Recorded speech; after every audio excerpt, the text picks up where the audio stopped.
Millionaire finds girl selling candy in the rain, and his decision shocks everyone. The rain poured relentlessly over the crowded sidewalks of downtown Chicago, soaking through umbrellas and flooding gutters as neon lights flickered against the wet pavement. Amid the rush of people scurrying for shelter, a little girl stood alone beside a street lamp, her red hoodie clinging to her small frame. Her shoes were soaked, her cheeks flushed from the cold.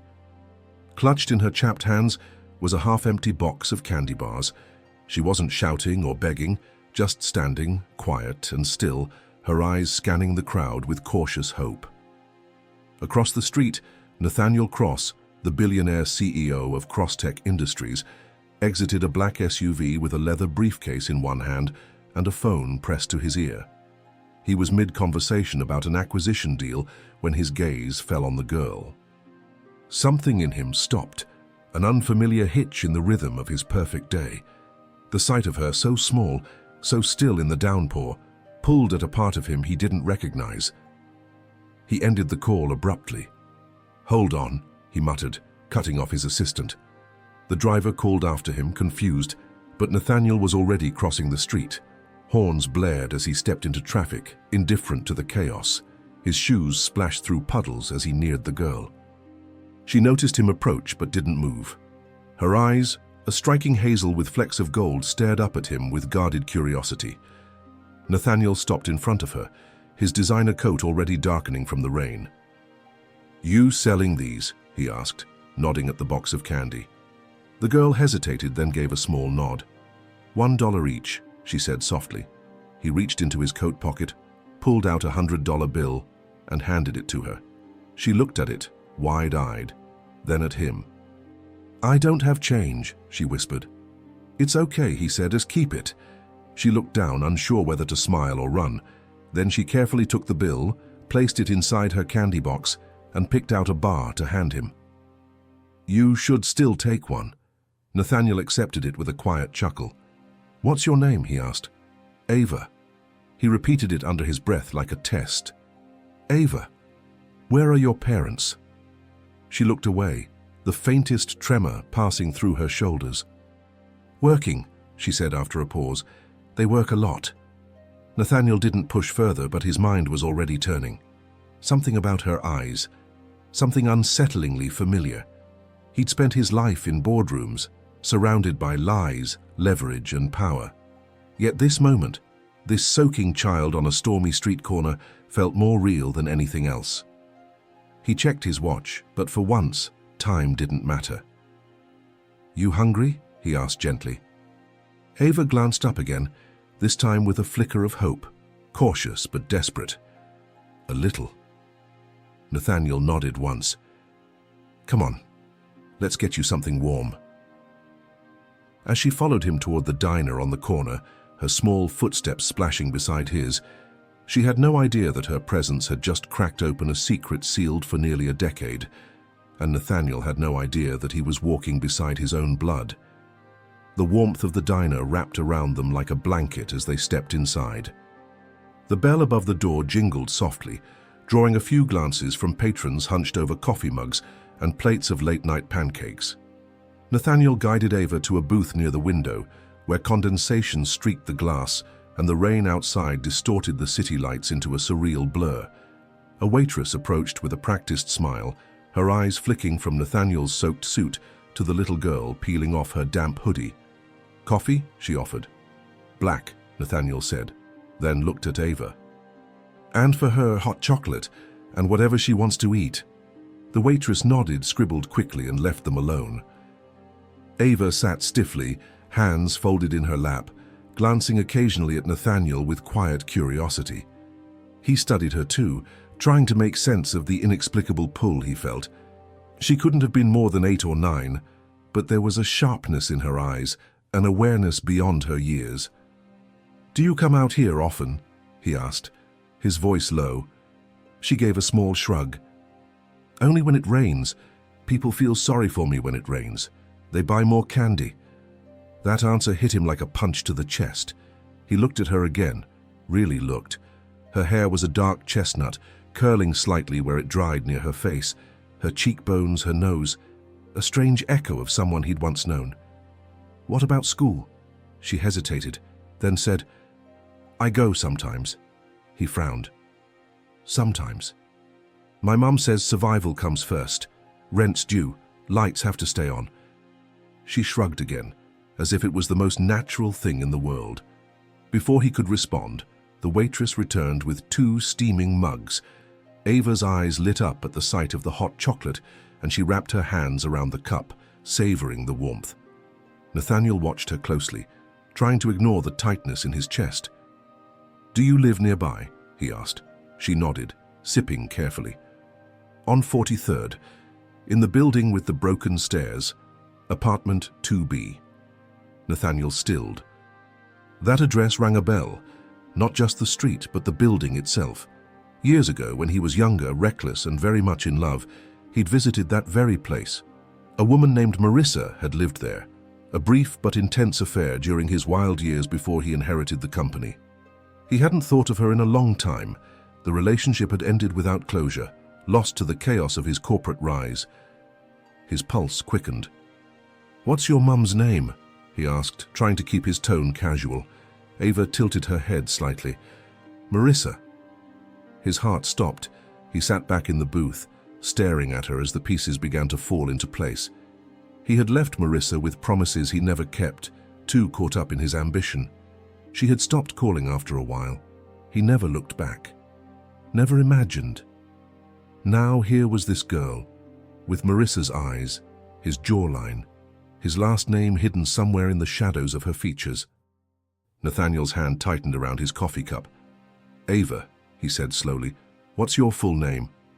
She hesitated, blinking at him with cautious eyes. "Ava Morgan," she said finally, her voice barely above a whisper. Nathaniel's heart clenched. Morgan, not Cross. Of course. Marissa wouldn't have given her his name. Not after what happened. Not after he disappeared from her life without a backward glance. He forced himself to remain still, to breathe normally, even as the realization settled like lead in his stomach. He looked at Ava again. Really looked.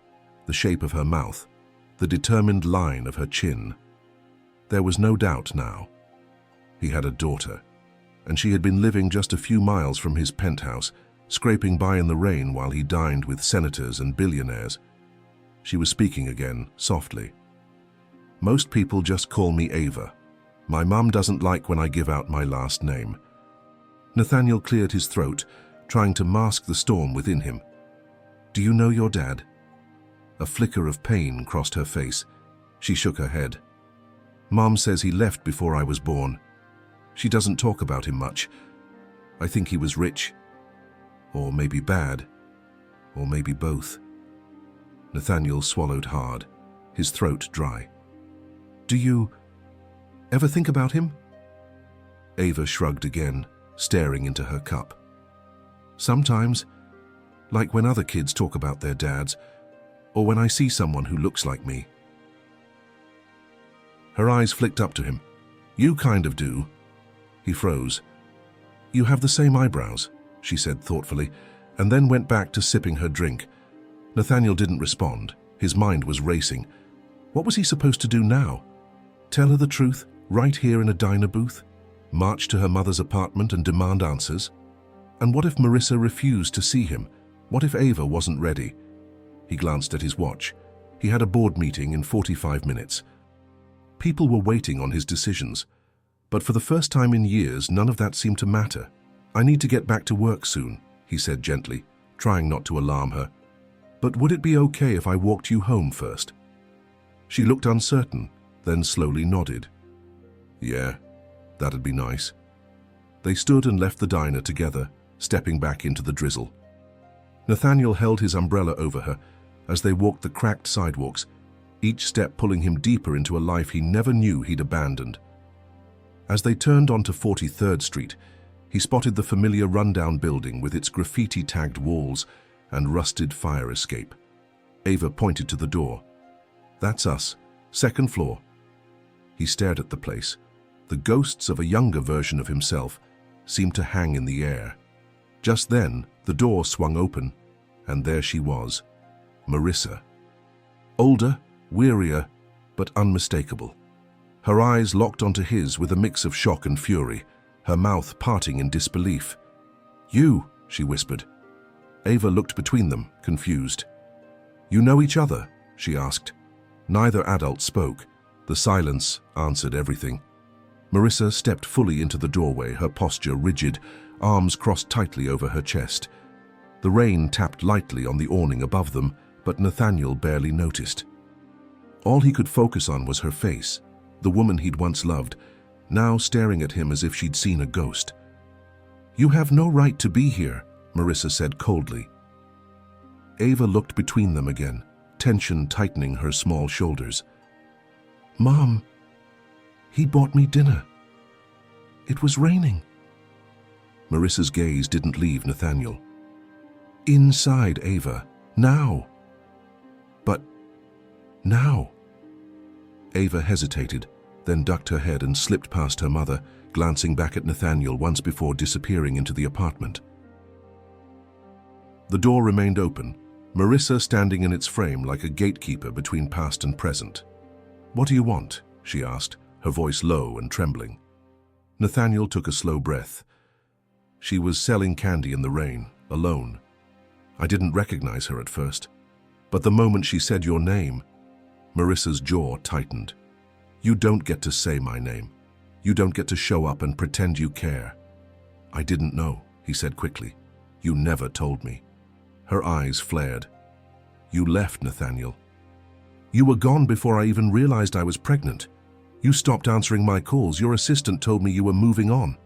I begged you to come see me, and when I finally gave up, I had no choice but to survive." The words cut deeper than he expected. He looked down, ashamed. "I was young, stupid. I thought I had to prove something to the world." "You proved it," she snapped. "You became a billionaire. Congratulations." Meanwhile, Ava grew up wondering why her dad didn't love her enough to be around. Nathaniel's throat tightened. "I didn't know she existed. If I had. But you didn't want to know." Marissa's voice cracked now, a tremor of emotion rising. "You disappeared, Nathaniel. I spent nights crying, holding a baby you would never meet, wondering how I was going to keep the lights on." He was silent for a long moment. "I want to fix this," he said quietly. "I want to be part of her life. If you'll let me." Marissa shook her head, laughing bitterly. "Fix it? It's not that simple. You don't just buy her dinner and erase the last 9 years." "I'm not trying to erase anything. I just..." His voice faltered. "Please, let me try." A long silence stretched between them. Marissa's expression shifted, her anger still present, but laced now with something softer. Fear, maybe, or heartbreak. "You want to be part of her life?" she asked slowly. "Then prove it." He met her eyes. "How?" She stared at him, unreadable. "There's a school meeting tomorrow, 6 p.m. Her teacher's been concerned. She's behind. She needs help. Real help." Nathaniel nodded, already reaching for his phone. "I'll be there." Marissa held his gaze for a long beat, then stepped back and shut the door without another word. Behind it, he heard Ava's voice. "Who was that man, Mommy?" Nathaniel stood there, heart pounding, knowing that answer could change everything. The following day, Nathaniel sat in his office on the 48th floor, overlooking the grey sprawl of the city. His phone buzzed with endless notifications, mergers, contracts, board decisions, but his eyes kept drifting to the clock. 5:32 p.m. The school was across town, and traffic would be a nightmare. He stood abruptly, cutting off a meeting mid-sentence. "Reschedule," he said, already grabbing his coat. His team stared after him in stunned silence. Nathaniel Cross never left early. He never left for anything. The drive to the school was tense. Horns blared, rain pelted the windshield, and his hands gripped the steering wheel tighter than they had in years. What if Marissa changed her mind? What if Ava didn't want him there? What if he had already failed before even beginning? He pulled into the school parking lot at exactly 5:59 p.m., heart thudding. Inside, the fluorescent lights buzzed, and a janitor gave him a curious glance as he made his way to the classroom marked Room 12B. The door was slightly ajar. He pushed it open gently. Marissa was already seated at a small table, arms crossed again. Ava sat beside her, swinging her legs nervously, clutching a frayed notebook. A tired-looking teacher glanced up and blinked in surprise. "Mr. Cross?" Nathaniel gave a polite nod. "Yes, I'm here." He sat down across from them. Ava looked at him, eyes wide. She didn't smile, but she didn't turn away either. The teacher began speaking, grades, attendance, concern over Ava's reading level. Nathaniel listened intently, taking notes, asking questions. For once, he wasn't strategizing or negotiating. He was just a man trying to show up. Halfway through, the teacher mentioned tutoring. Nathaniel didn't hesitate. "I'll cover it, whatever it costs." Marissa didn't stop him this time. When the meeting ended, Ava stayed behind a moment to talk to a friend in the hallway. Marissa turned to Nathaniel, arms uncrossed now. "You came." "I said I would." She nodded slowly, her expression unreadable. "She hasn't stopped talking about you. She won't say it, but I can tell she's hoping." Nathaniel's throat tightened. "I want to do this right." Marissa studied him. "Then don't disappear again." "I won't," he said, and he meant it. Ava returned then, her small hand slipping into her mother's. She looked up at Nathaniel with hesitant eyes. "Are you coming again? Like, for the next one?" He smiled. "If you want me to, I will." She nodded slowly, almost shyly, then turned to walk beside Marissa. Nathaniel watched them go, heart full of something new, something terrifying and beautiful. As they reached the exit, Ava glanced back at him one more time. "Hey," she called. He stepped forward. "Yeah?" She hesitated, then said, "You really do have my eyebrows." Then she disappeared through the door. Nathaniel stood alone in the hallway, stunned, a smile tugging at his lips, and just behind that smile, a tear he didn't let fall, because for the first time in his life he was finally beginning to understand what truly mattered.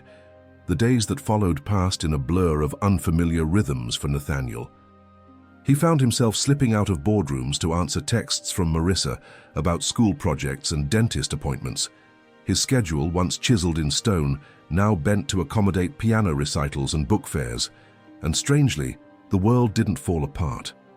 He and Ava met often, at first in public places, cafes, libraries, the occasional Saturday museum visit.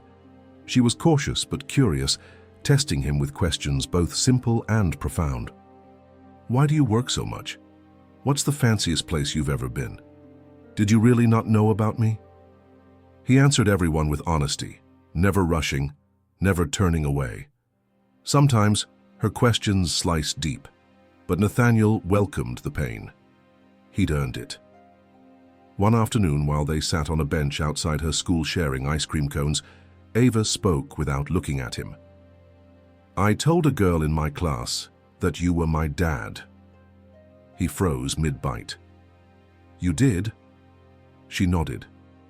"She didn't believe me. Said dads don't just show up out of nowhere." Nathaniel's heart ached.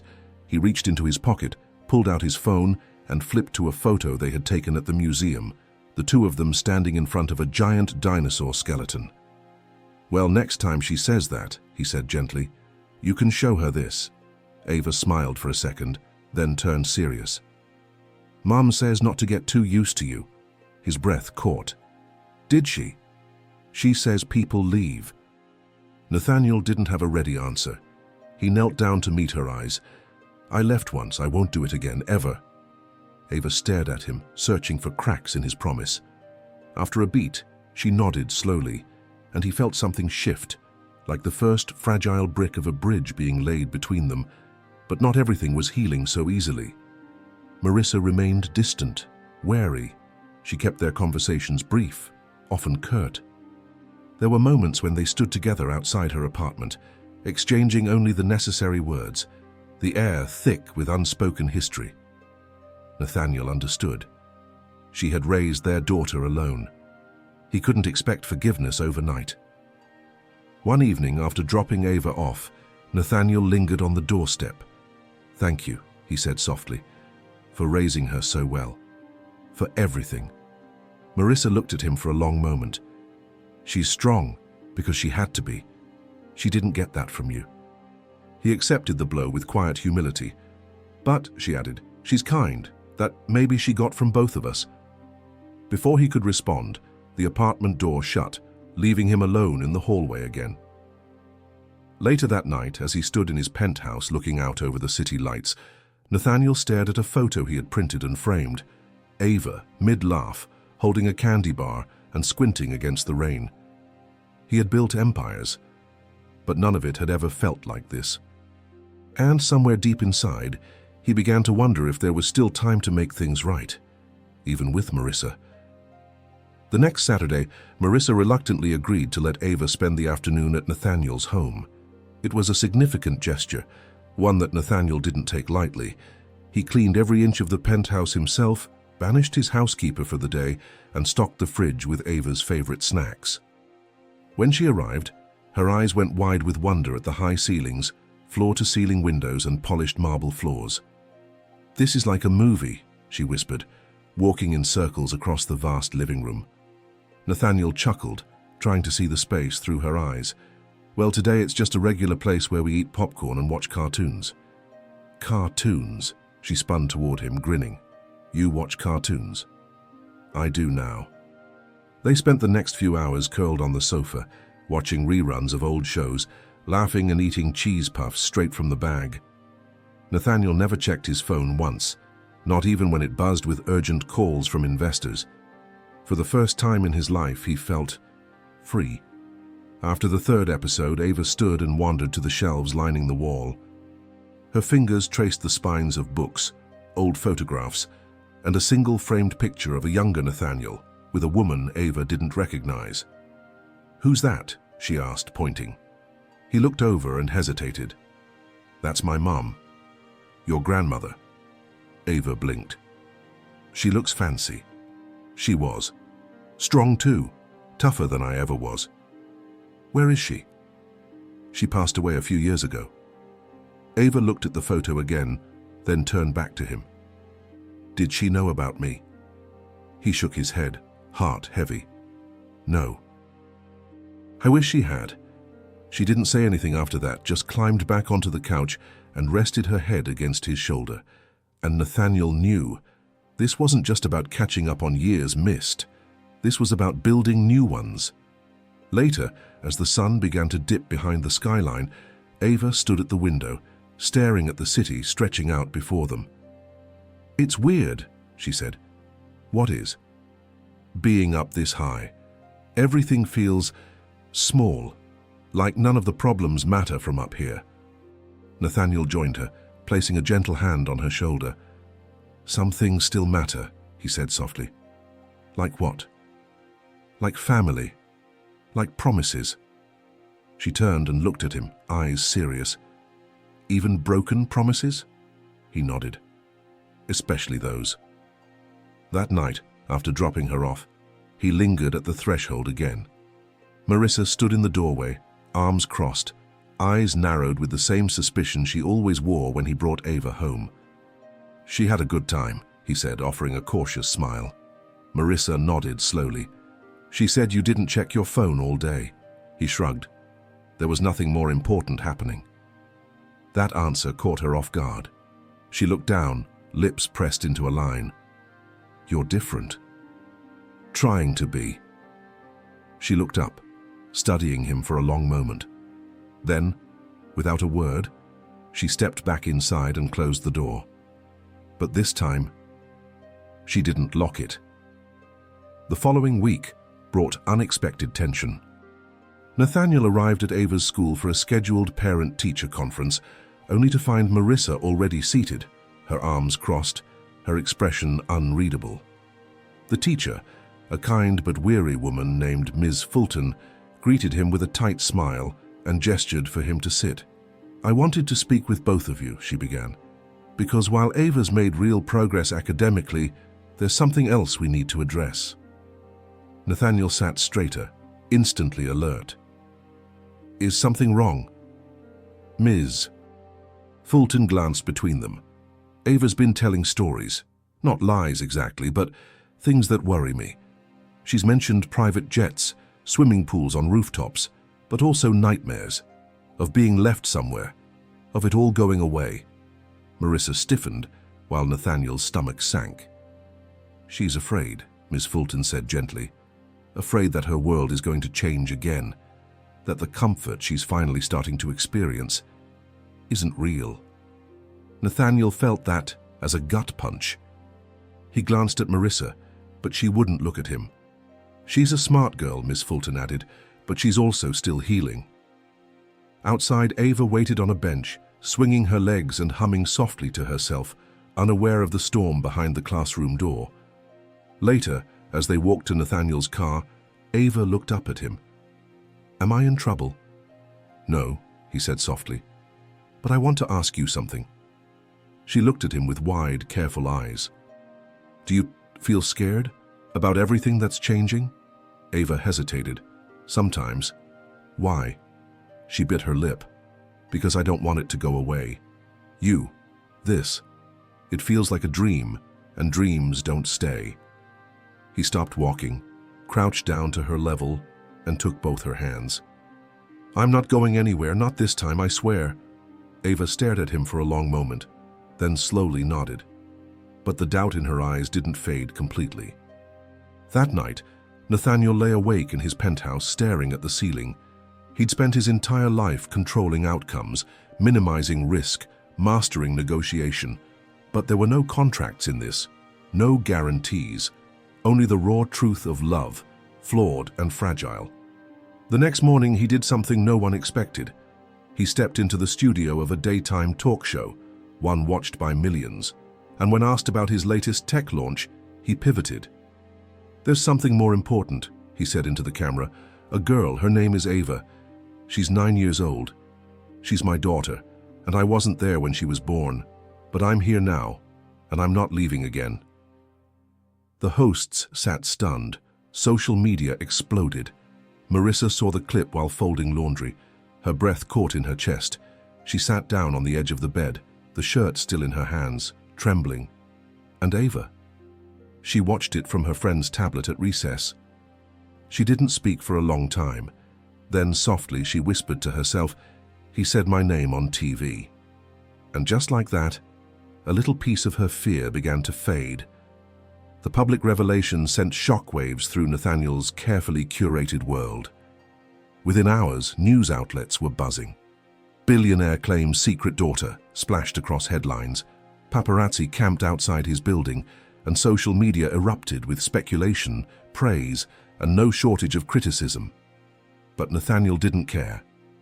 He had made the choice deliberately, fully aware of the consequences. For once, he wanted to live without shadows. Marissa, however, was less than thrilled. She called him that evening, her voice sharp. "Are you out of your mind?" "I had to," Nathaniel said calmly. "Ava needs to know she's not a secret. You put our daughter on national television." "I didn't show her. I protected her identity. I just spoke the truth." There was silence on the other end. "You should have asked me first," she finally said. "I know," he admitted, "and I'm sorry. I needed her to hear it, to see it, that I'm not hiding, not ashamed." Marissa exhaled slowly. "Do you even realize what this could do to her life?" He sat down, rubbing his temples. "Yes, but I also know what it feels like to wonder if you matter to someone. I won't let her feel that again." Another silence. Then, softer, Marissa said, "She was proud when she saw it. She watched it 3 times. Nathaniel's chest tightened. "I just want to make her proud." Marissa didn't respond. A few days later, Ava was invited to a class event, family day at the park. Parents were supposed to bring something to share about their child, a story, a memory, something special. Marissa planned to go, but that morning she woke up with a fever. Nathaniel stepped in without hesitation. He arrived at the park in jeans and a t-shirt, carrying a picnic basket and a giant poster board of Ava's art. The other parents stared, whispering behind sunglasses. but Ava beamed the moment she saw him. "You came," she said, running to him. "I promised, didn't I?" During his turn, Nathaniel stood in front of the class with Ava at his side. He told them about her resilience, her love of candy bars, her drawings of superheroes with heart-shaped shields. "I didn't know her for the first 9 years of her life," he said, voice steady. "But I've known her for the last few months. And that has changed everything." Some parents clapped. A few looked skeptical, but Ava didn't care. She hugged him tightly and for the first time in public called him Dad. Afterward, they sat under a tree sharing sandwiches. "You're not like I thought you'd be," she said, mouth full of peanut butter. "Oh," he laughed. "What did you think?" "Bossy, grumpy, too busy." "Guilty on all 3 counts," she grinned. "But you're also kind of fun." Nathaniel smiled, brushing a leaf from her hair. "That's the best review I've ever gotten."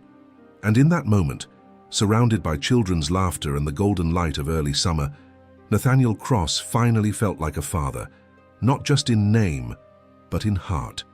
The weeks following the park event passed in a quiet rhythm that none of them had known before. Nathaniel's presence in Ava's life became steady, predictable. He helped with homework, attended school events, even took over Saturday grocery runs with her in tow, her hand always finding his in parking lots and crosswalks. One evening, as autumn began to color the trees along their block, Nathaniel stood outside Marissa's apartment with 2 takeout bags and a hesitant expression. He hadn't called ahead. He just showed up, like he used to when they were young, before everything fractured.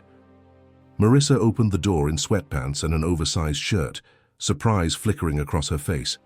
"I brought dinner," he said, lifting the bags. "Ava said she wanted orange chicken. I got enough for 3. She hesitated for a moment too long, then sighed. "Fine, but don't expect dessert." They ate together at the small kitchen table, the walls covered with Ava's drawings, grocery lists, and reminders scribbled in pink marker. It was cramped and far from glamorous, but Nathaniel had never felt more at home. After Ava went to bed, the 2 of them lingered over tea. Marissa leaned against the counter, arms folded, watching him with careful eyes. "You're different," she said quietly. "I'm trying," he replied. "No, I mean, you are. Completely. It's not just trying." Nathaniel met her gaze. "You gave me something I didn't know I needed, a second chance. I don't want to waste it." She looked down. "I was so angry for so long. I know. I still am sometimes. I deserve that." She laughed softly, bitter and sad. "You left me to raise a child alone. Do you know how many nights I sat up with her, fevered, broke, crying, wondering if I'd made the wrong choice keeping her?" Nathaniel stood slowly, crossing to her. "But you did keep her. You gave her the best life you could, and you made her incredible." He was standing close now, close enough to feel the weight of all the years between them, close enough to remember what it felt like to love her. Her eyes shimmered with unshed tears. "She loves you, you know, despite everything. I love her too, and I never stopped loving you." Marissa shook her head, a tear slipping free. "Don't say that." "Why not?"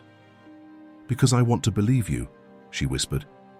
"And that scares me more than anything." He reached for her hand, slowly, deliberately. "Then let it scare us together." She didn't pull away. A door creaked behind them, and Ava peeked out, rubbing her eyes. "Mom? Dad?" They both turned, startled. "I had a bad dream," she murmured. Marissa bent down. "Want me to tuck you in again?" Ava looked at Nathaniel. "Can Dad do it?" He blinked, throat tight. "Of course." She reached for his hand. As he led her back to bed, Marissa stood in the hallway, watching them disappear into the soft glow of Ava's nightlight. For the first time in years, her heart beat with something dangerously close to hope. October brought colder winds and warmer moments. Ava's room transformed into a mosaic of glitter crafts, science fair posters, and borrowed library books, most of which ended up being read with Nathaniel under a blanket on the living room couch. He became a fixture in their lives, not just a guest or an occasional visitor, but a presence, real and steady. One Sunday morning, Nathaniel surprised both mother and daughter with a proposal that caught them off guard. "Come with me," he said, pulling 2 envelopes from his coat pocket. "Just for the weekend, a little getaway, somewhere quiet." Marissa raised an eyebrow. "You want to take us somewhere?" "Not a yacht or a 5-star resort, just a lake house, up north. I used to go there with my parents. Thought maybe it'd be good to share it with both of you." Ava lit up instantly. "Can we, Mum, please?" Marissa hesitated, arms crossed, the old instinct to protect flickering across her face. But after a beat, she nodded. "Okay, one weekend." They drove out Friday evening, the city lights fading in the rear-view mirror as pine trees and winding roads welcomed them. The lake house sat nestled at the edge of the forest, modest and weather-worn, with a stone chimney and the scent of old wood and pine sap lingering in the air. Ava darted from room to room, claiming the loft space as her own and immediately curling up on the window seat with a blanket. Nathaniel built a fire, while Marissa unpacked in silence, her movements efficient, guarded.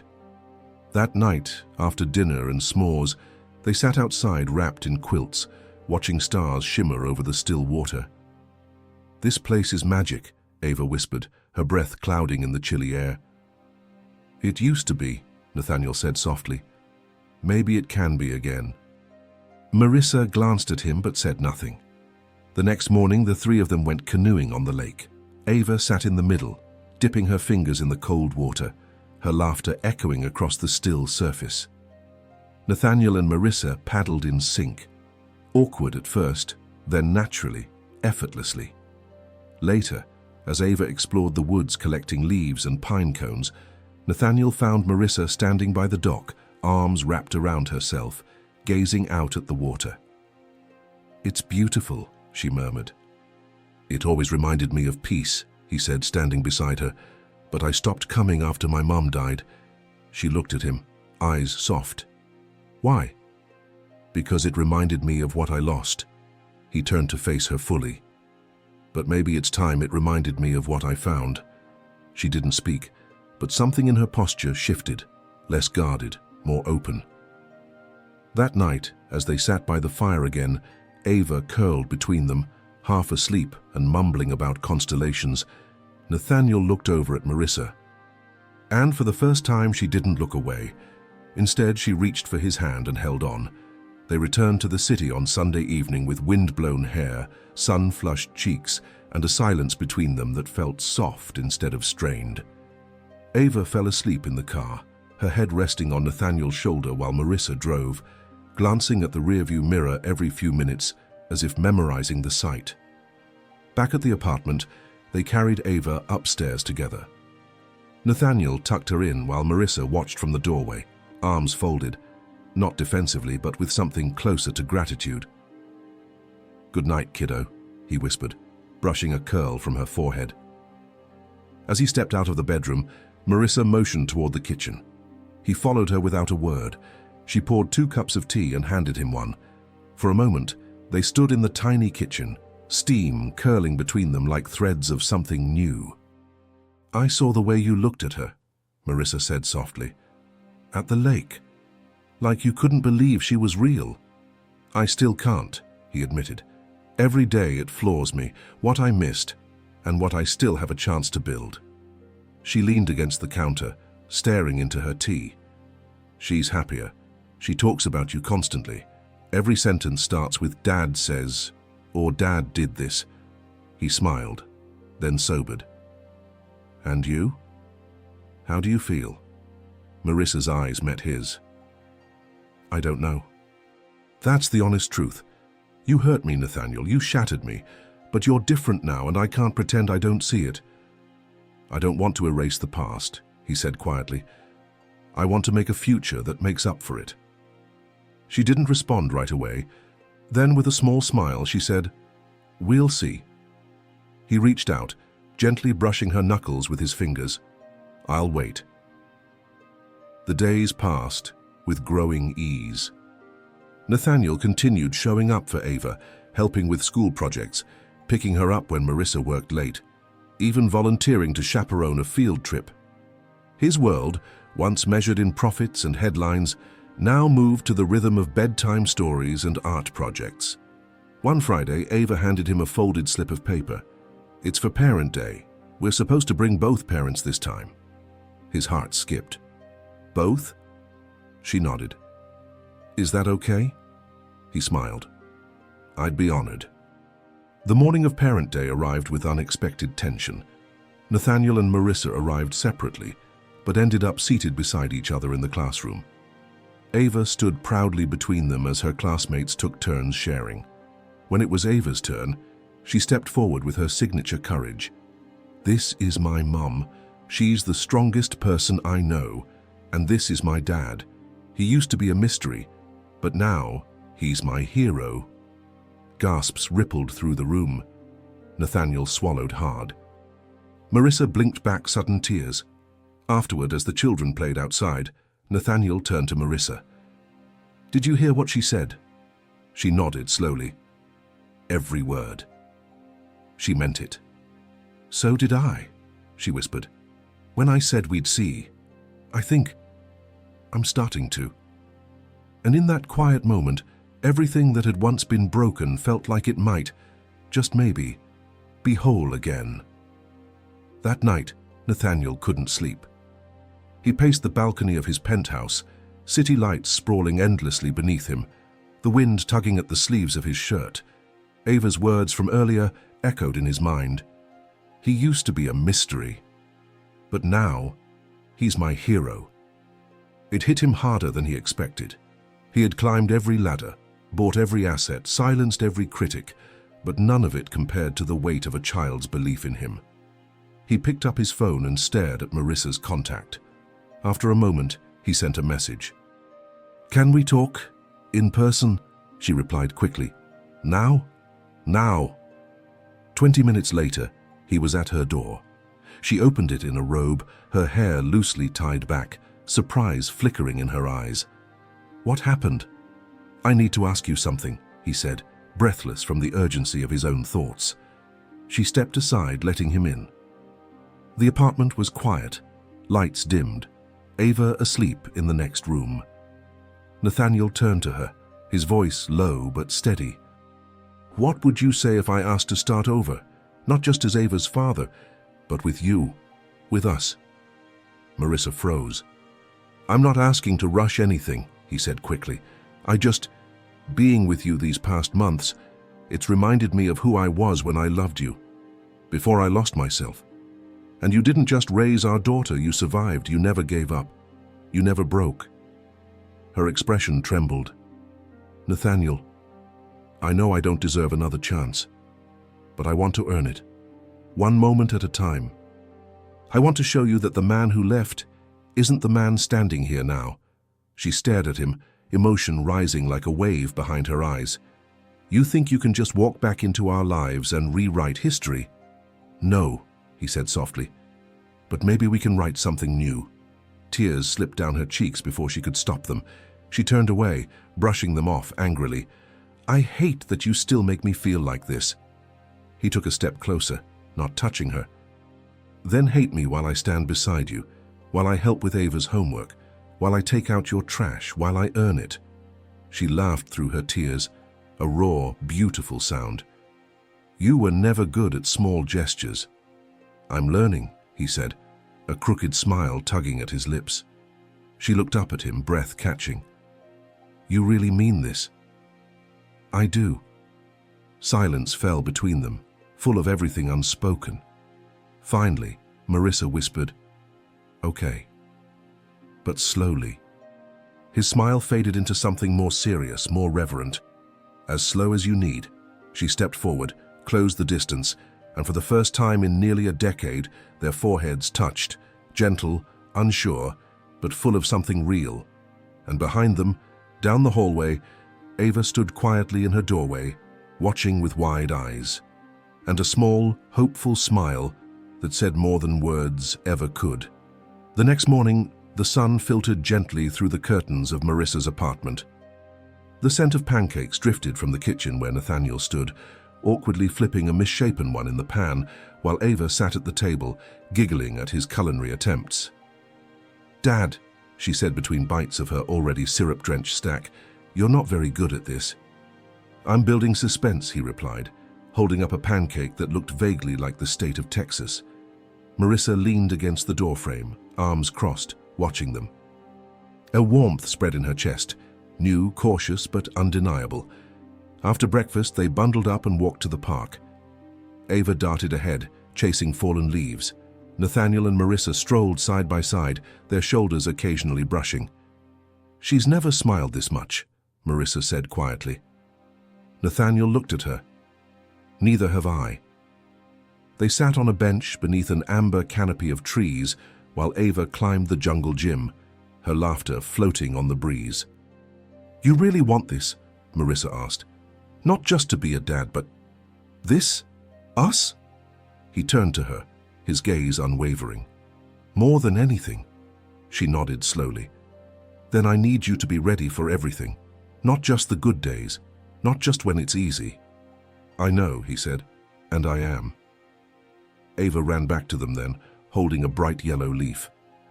"This one's for you," she said, handing it to Marissa, "because it's sunshine-colored, and we're happy now." Marissa blinked back tears, pressing the leaf to her chest. "Thank you, baby." As the seasons changed, so did the shape of their lives. Nathaniel downsized from his penthouse to a more modest home in a quieter part of the city, closer to Marissa and Ava. He insisted on it. "We're building something together," he told them, "and I want to be near every brick of it." There were setbacks, of course, old wounds resurfacing, trust tested in quiet ways. But there were also movie nights, shared dinners, sleepy Sunday mornings, and family photos stuck to the fridge. One evening, while Marissa folded laundry in the living room, she glanced toward the hallway and saw Nathaniel and Ava lying on the floor with a puzzle between them, heads close together, whispering jokes and stories. She stopped watching them, and for the first time in years, the future didn't terrify her. It felt open. That night, as they tucked Ava into bed, she looked up at both of them and said, "I had a wish for a long time, but I never said it out loud." Marissa knelt beside her. "What was it?" "I wished we could be a real family. Not just visits or moments, but always." Nathaniel leaned in, kissing her forehead. "Then let's keep making that wish come true, every day." Ava nodded sleepily, her eyes already drifting shut. "Okay, but pancakes tomorrow." As the lights dimmed and the hallway filled with quiet, Marissa reached for Nathaniel's hand. And this time it wasn't a question, it was a promise. The first snowfall arrived in late November, blanketing the city in soft white and transforming even the harshest corners into something gentle. Ava pressed her face to the window, eyes wide with wonder. "It looks like magic," she whispered.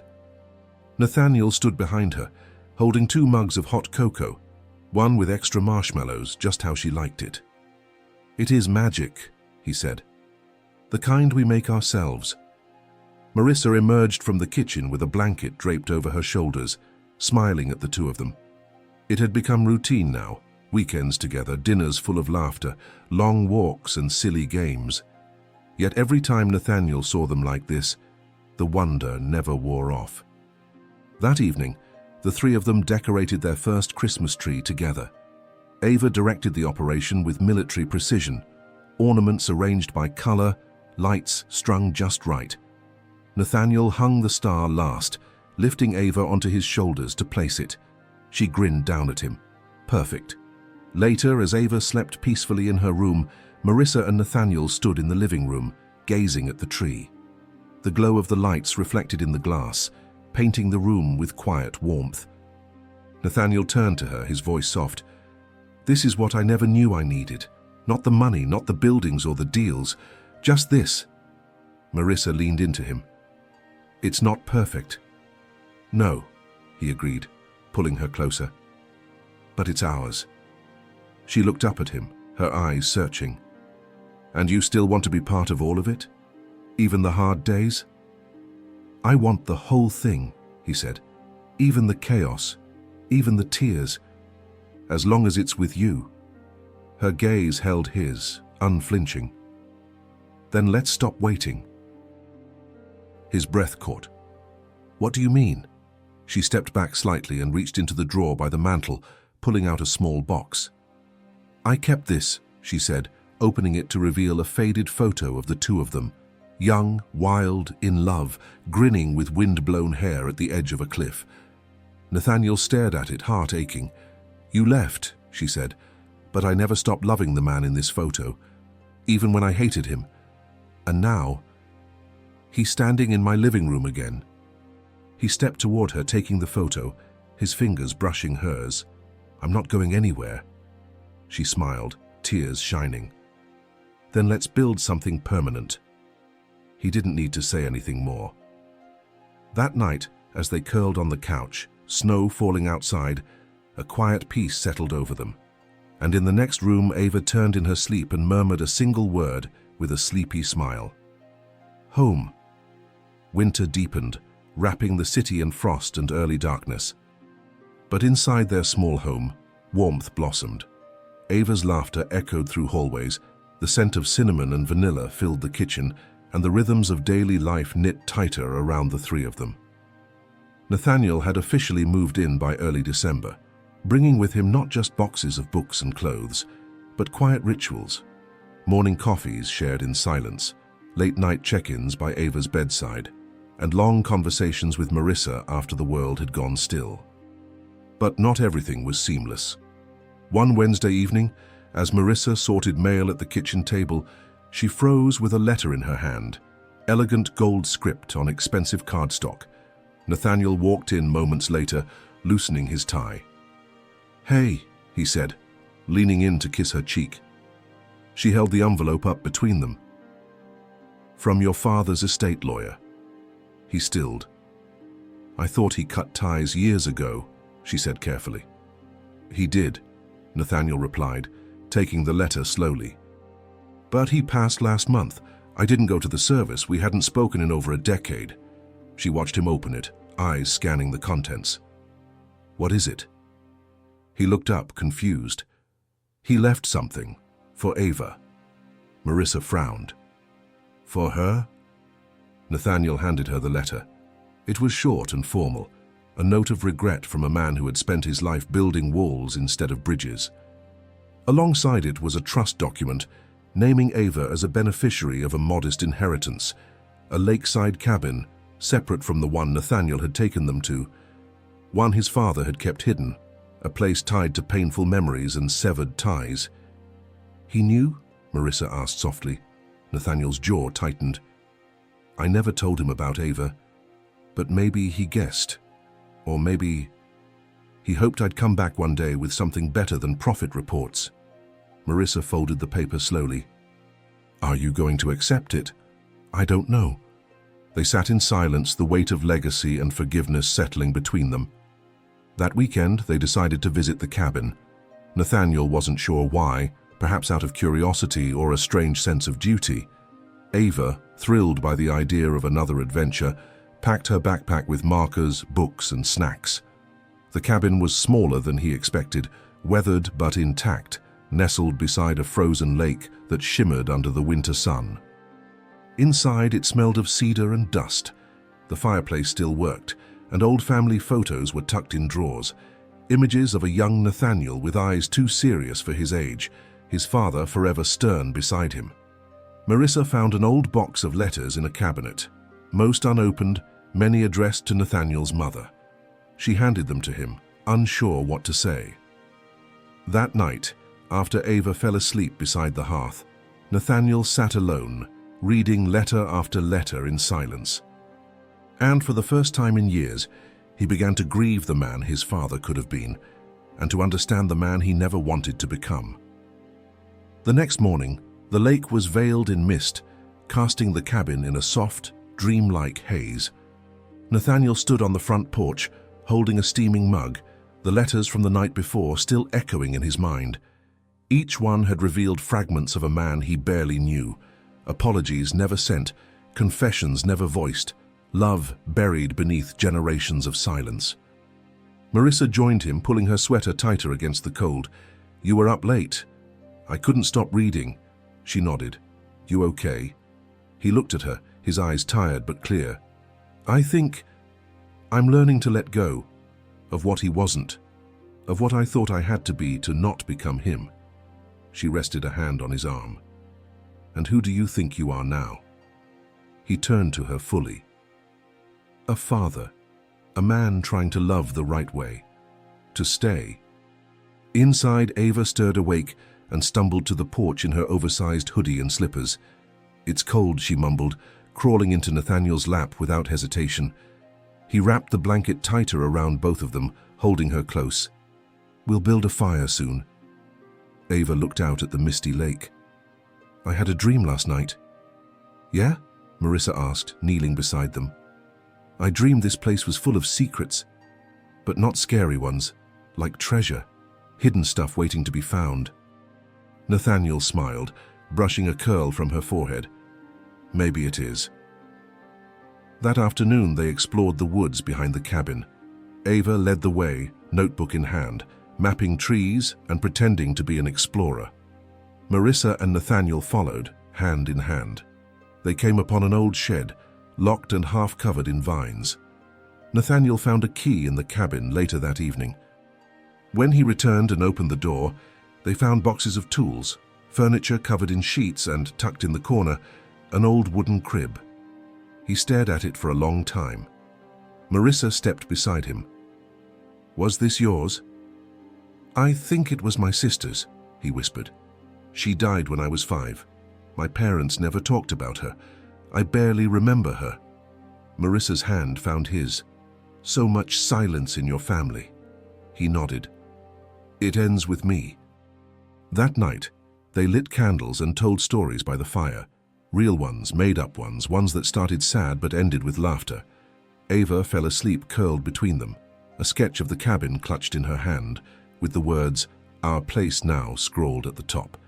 Nathaniel stared at it long after she drifted off. The next morning they packed to leave. Before locking up, Nathaniel left one of the letters from his father on the mantel, next to Ava's drawing.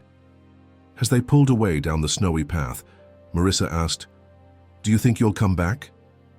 Nathaniel looked in the rearview mirror at the cabin, now fading behind the trees. "Yes," he said quietly, "but this time, with peace." The return to city life felt different, slower somehow, more intentional. The cabin had stirred something in all three of them, a deeper quiet, a sense of roots being laid. Nathaniel resumed his usual responsibilities, but the frenzy of corporate life no longer gripped him the way it once had.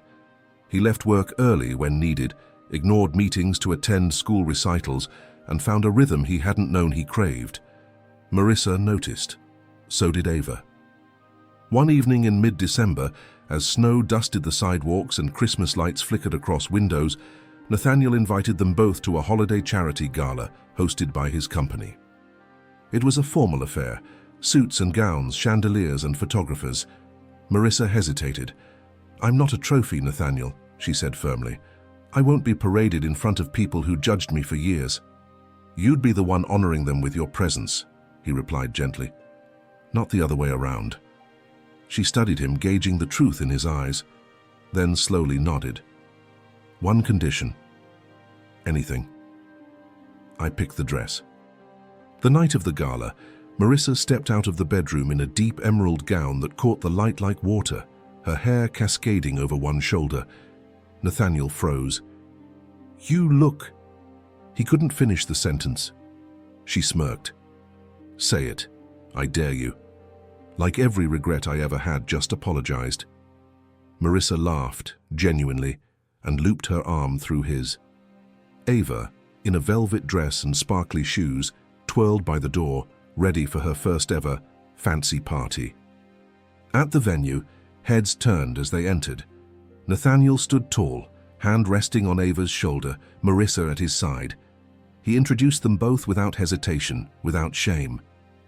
"This is my daughter. And this is Marissa, the woman I was lucky enough to find again." Marissa watched as colleagues and shareholders approached him, not with arrogance or fear, but with a newfound respect. Nathaniel had changed, and they saw it.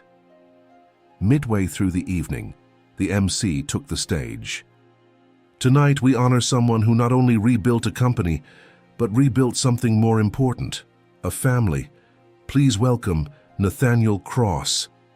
Applause erupted. Nathaniel stepped up, adjusted the microphone, and took a breath. Thank you, he began.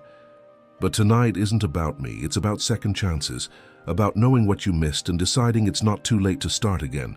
He looked out over the crowd, then down at Ava and Marissa. This year, I found something I thought I'd lost forever.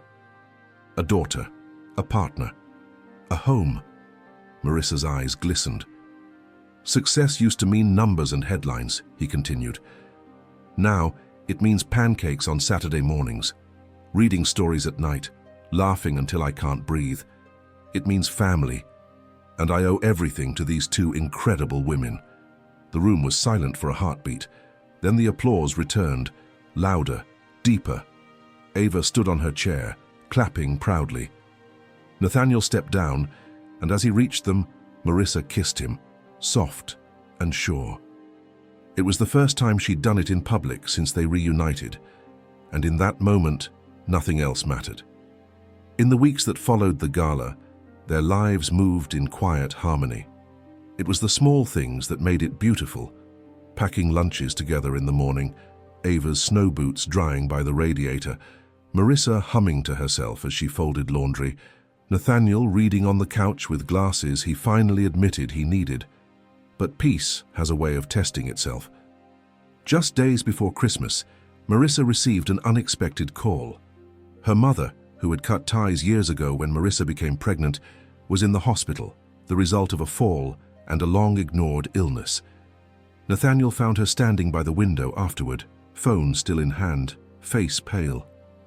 "What is it?" he asked. "She's sick. She's alone. And she asked for me." Nathaniel stepped closer. "Do you want to go?" "I don't know." That night, she sat awake, staring at the ceiling. Nathaniel stayed beside her, listening.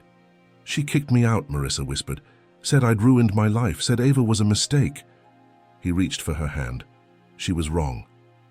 "I know, but part of me still aches for her, still wants to be seen." "Then maybe this is your chance, to decide who you want to be in that story." She looked at him, eyes wet. "Will you come with me?" "Of course."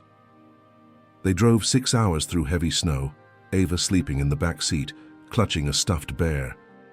When they arrived at the small-town hospital, Marissa froze in the parking lot. "I haven't seen her since I was 18. Nathaniel gently touched her back. "You're not that girl anymore." Inside, the hospital room was dim. An old woman lay in bed, thinner than Marissa remembered, her features softer but still proud. She opened her eyes slowly, and for a long moment, they simply stared. "Marissa," she rasped. "You came." Marissa nodded, voice catching. "I did." The woman's eyes drifted to Nathaniel and Ava behind her. She looked confused. "This is Ava," Marissa said. "Your granddaughter." Silence fell like snow. Then the old woman's hand trembled. "She's beautiful." Ava looked up, uncertain, and Marissa knelt beside her. "Do you want to say hello?" Ava took a cautious step forward. "Hi." The woman's lips quirked into something like a smile. "Hi, sweetheart." They stayed for 2 hours. The woman apologized in fragments, years of pride slowly unraveling. She asked about Ava's favorite color. Nathaniel stayed quiet, offering support but never taking over. As they prepared to leave, Marissa stood beside the bed. "I don't know if we can fix all of it," she said, "but I forgive you, for me." Her mother blinked back tears. "Thank you." In the car, as snow began again, Marissa exhaled deeply. Nathaniel took her hand. She looked at him. "That part of my life is closed now." Not perfectly, but peacefully. And beside them, Ava whispered from the back seat, "Can we go home now?" Marissa smiled. "Yes, baby. Let's go home." Christmas morning arrived wrapped in golden light, and the scent of cinnamon rolls. Ava woke first, as expected, darting into the living room with wide eyes and a gasp of joy. Gifts sat in careful stacks beneath the tree, and twinkling lights reflected off the windows like tiny stars. Nathaniel followed in slippers and flannel, holding his camera, already snapping photos of her excited dance. Marissa came in moments later, robe tied, hair tousled, eyes glowing with the kind of contentment that only comes from weathering every storm and finding calm on the other side. They opened presents slowly, each one accompanied by stories, laughter, and inside jokes. Nathaniel gave Ava a telescope. Marissa gave him a watch, engraved on the back with "Time gave us back to each other." Nathaniel held it like something sacred. As the morning wore on, they sat in a circle on the floor, Ava playing with her toys, while Nathaniel and Marissa sipped coffee and watched her. "She asked me something last night," Marissa said quietly. Nathaniel looked over. "What?" "She asked if I was going to marry you." He blinked. "And what did you say?" "I told her I didn't know, but that we were a family no matter what." He nodded slowly. "She's right to wonder." Marissa smiled, then reached into the tree and pulled out a small envelope. One more gift. Nathaniel opened it. Inside was a hand-drawn card from Ava, crayon figures of the three of them holding hands, standing in front of the lake cabin, a heart floating above. The words read, "Our story started in the rain, but it keeps growing in the sun." He looked up, emotion flooding his chest. "She wrote this?" "She said it last week," Marissa replied, her eyes misting. "I just helped her write it down." Nathaniel sat back overwhelmed. How does a 9-year-old say something so perfect? Marissa touched his hand. "Because she's lived more than most kids, and because she finally feels safe." He looked at her. "I want to ask you something. Not because of pressure or timing, but because it's true." Her breath caught. He reached into his pocket and pulled out a small velvet box. Her eyes widened. "I didn't plan this today, but maybe that's the point. Life doesn't wait for perfect timing. It just gives us moments, and this one feels right." He opened the box to reveal a simple ring, delicate, elegant, unmistakably meaningful. "Marissa," he said, voice thick with emotion, "will you marry me? Will you let me stand beside you, not just as Ava's father, but as your partner, your family, your home?" Marissa stared at him, stunned. Ava crawled over, eyes wide, whispering, "Say yes, Mom." Marissa laughed through her tears. "Yes," she said, her voice shaking. "Of course, yes." They embraced as snow began falling outside, soft and silent. And in that moment, nothing was missing. No more secrets, no more waiting. Just three hearts, finally, truly, home. The wedding was small by choice, not out of constraint. Marissa didn't want headlines and Nathaniel didn't need them. Instead, they chose intimacy. A winter garden lit by lanterns, vows whispered beneath bare branches strung with fairy lights, and only the people who mattered most gathered around them. Ava served as both flower girl and ring bearer, walking down the aisle with a crown of white roses and a concentration that made every guest smile. Nathaniel stood at the altar in a simple charcoal suit, eyes never leaving Marissa as she approached, her gown trailing behind her like snowfall, her smile steadier than ever before. When she reached him, she took his hand without hesitation. The officiant spoke, but it was their words that mattered. "I never expected to find you again," Nathaniel said, his voice trembling. "Not after the time I lost, but here you are, not just forgiving me, but choosing me. Every day, I promise to do the same." Marissa's eyes were soft but unflinching. "You walked away once, but then you came back and you stayed. You listened, you changed, you loved her, you showed up, and you keep showing up. That's all I ever wanted." When they kissed, Ava cheered the loudest, clapping and jumping in place as guests laughed and wiped tears. Later, at the reception held in the garden's glasshouse, strings of lights glowed above tables decorated with pine cones, candles, and Ava's handwritten place cards. There was no stage, no speeches, just one toast, offered by the smallest guest. Standing on a wooden crate, Ava held a ginger ale flute and cleared her throat. "I used to think families were something you had or didn't," she began. "But now I know they're something you grow, like a tree. You need roots and sunlight and sometimes rain." She looked between them. "Mom, Dad, thank you for giving me both, and for growing something that feels like forever." There wasn't a dry eye in the room. As the night deepened, Nathaniel and Marissa danced slowly beneath the stars. He held her close, their movements easy, effortless. "I still remember the first time I saw you," he murmured. "Your hair was in a messy bun. You were yelling at a vending machine, and I thought, there's no way that girl will ever look at me twice." Marissa laughed. "And you were wearing sunglasses indoors." "Tragic," he said. They swayed in silence for a while, the song wrapping around them like a promise. Then Marissa leaned in. "I'm proud of you." His throat tightened. "For what?" "For becoming the man you were always meant to be. For being hers. And mine." He kissed her gently, the music fading as the world quieted. From the edge of the dance floor, Ava watched, her hands clasped beneath her chin, eyes glowing.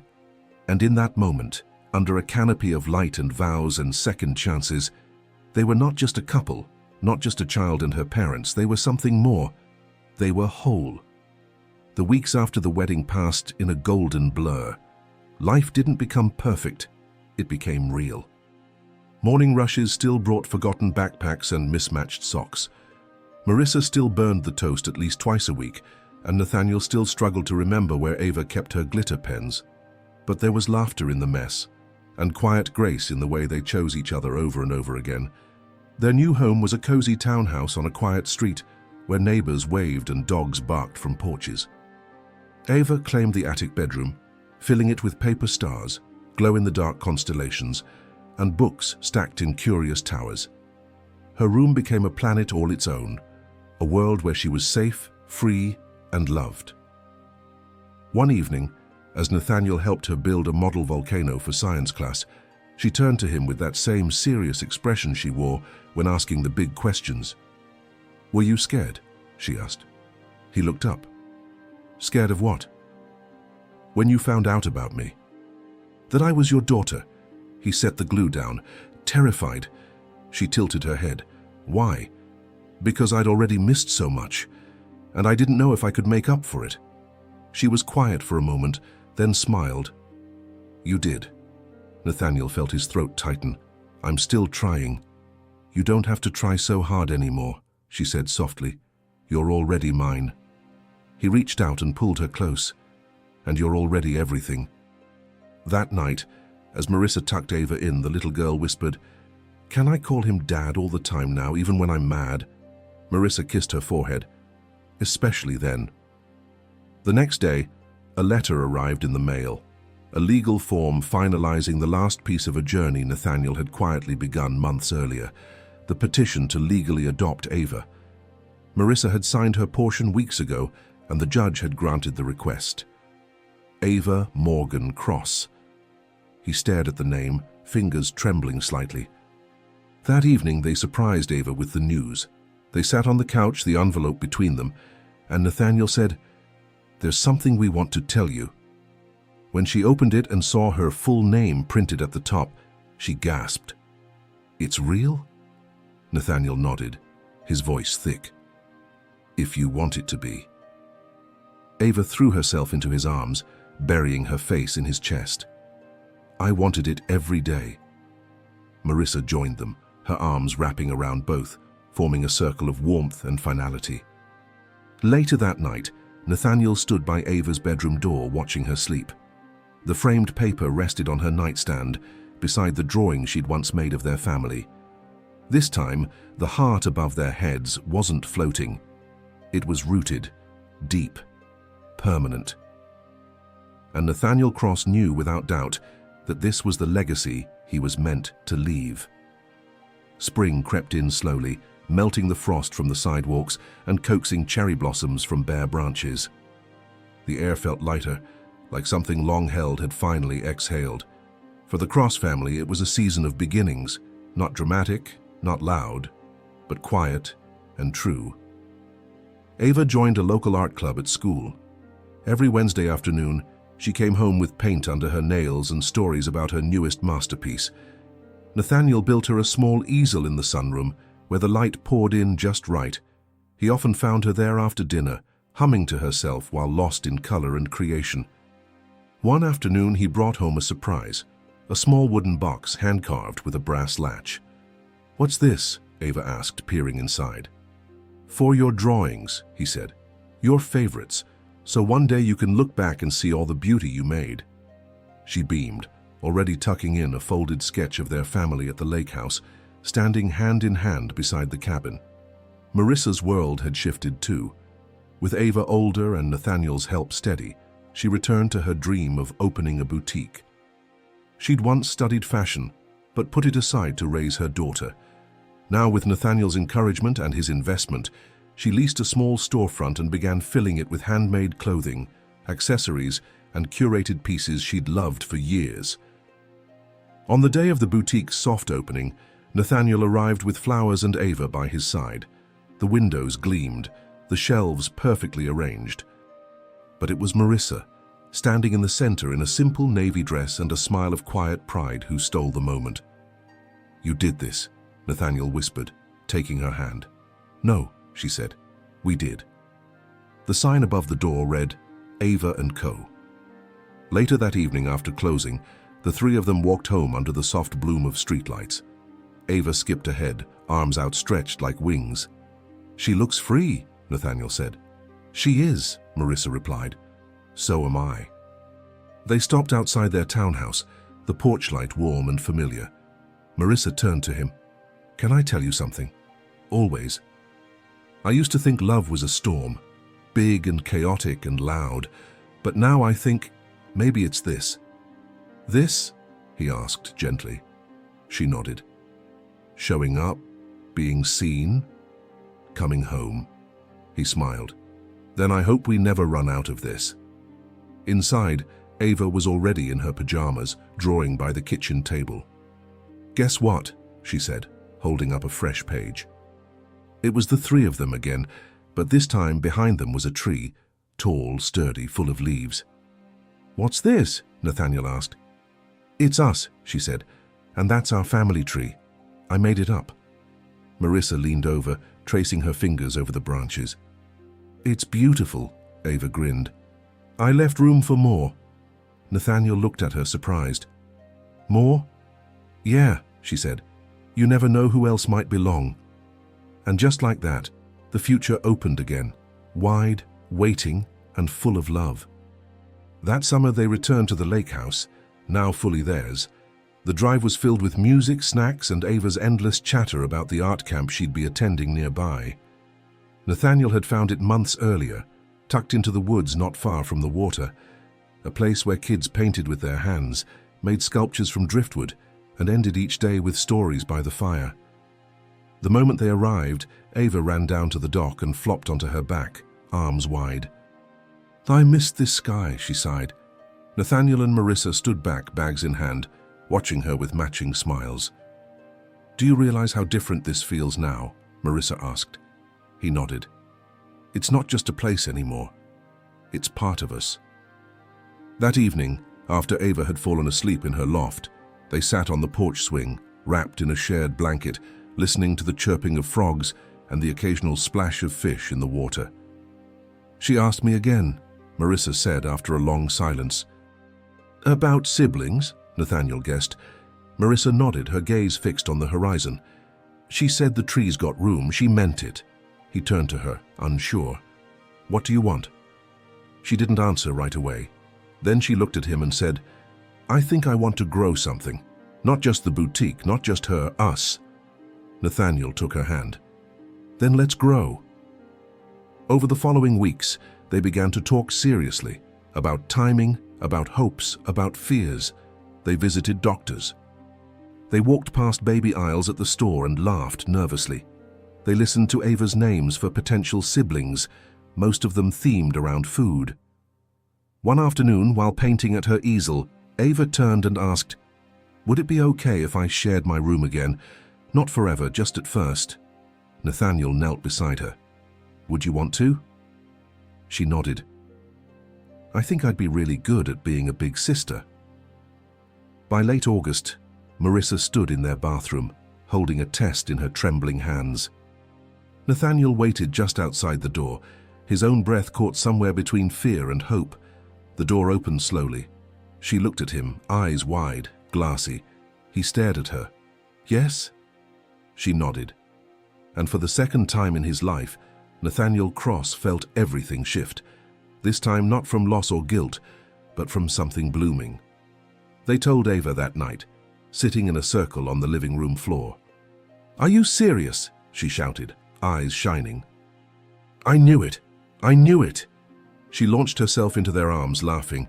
From that moment on, she became their unofficial project manager, organizing names, picking colors, even making a countdown calendar in sparkly ink. One night, as Nathaniel tucked her in, she whispered, Promise you'll still love me just as much when the baby comes? He kissed her forehead. Always. There's no such thing as less. Only more. She nodded, satisfied. And when he turned off the light and stepped into the hallway, he found Marissa standing there with a hand on her belly and a smile that said they were exactly where they were meant to be. Autumn returned like a soft breath, cooler air, golden leaves swirling along sidewalks, and the quiet hum of change woven into the wind. The townhouse filled with preparations, baby books stacked beside Ava's sketch pads, soft blankets folded neatly on the couch, and tiny socks that somehow made Nathaniel tear up every time he touched them. Marissa's belly grew round and full with life, and with each passing week, Nathaniel watched her move with the same strength that had carried Ava through those early years alone. But now, she didn't carry anything alone. He was there, every appointment, every late-night craving, every time she pressed his hand to her stomach and whispered, Feel that. And always, Ava. Drawing, talking to the baby through the belly, giving frequent sibling updates on progress and emotions. She'd even begun crafting a storybook, The Baby Who Belonged, filled with stick figure illustrations and wide, joyful letters. One late October evening, the three of them stood in the baby's room. The crib was built. The walls were painted a soft blue-gray. A mobile of stars dangled above. Ava pointed to the corner. That's where I want my chair, for reading time. Nathaniel lifted her into his arms. It's your space, too. Marissa placed her hand over her stomach. This baby is lucky. Nathaniel met her eyes. We all are. The baby came early, just before dawn on a chilly November morning. Marissa woke Nathaniel with a calm voice and a hand on his shoulder. It's time. The hospital room was quiet, dimly lit, the hum of monitors steady in the background. Ava waited just outside, holding a stuffed animal tighter than ever. Nathaniel held Marissa's hand through every breath, every contraction, whispering encouragement, awe, devotion. And then, life. A cry. A rush of emotion so sharp it dropped him to his knees beside the bed, forehead against Marissa's arm, tears soaking into the cotton of her gown. They named her Ilara. She was small, fierce, with lungs that defied her size and a grip that curled around Nathaniel's pinky like a promise. Ava met her sister hours later, stepping into the hospital room like a protector ready to take her post. She's beautiful, she whispered. She looks like both of you. Marissa handed her the baby gently. You want to hold her? Ava nodded. Ilara fit into her arms like she'd always belonged there. Hi, Ava said softly. I'm your big sister. I'm going to teach you everything. Nathaniel wrapped his arms around both girls from behind, resting his chin on Ava's head. Later at home, Nathaniel stood in the doorway of the nursery, watching Marissa rock Ilara slowly in the chair while Ava read aloud beside them. He took it in, the full room, the full heart, the fullness of a life he'd once never imagined. Marissa looked up and smiled. You okay? He nodded. I think I've never been better. And as he stepped into the room, closing the door behind him, Nathaniel Cross knew without doubt, This was the story he was always meant to live, and now it would never stop growing.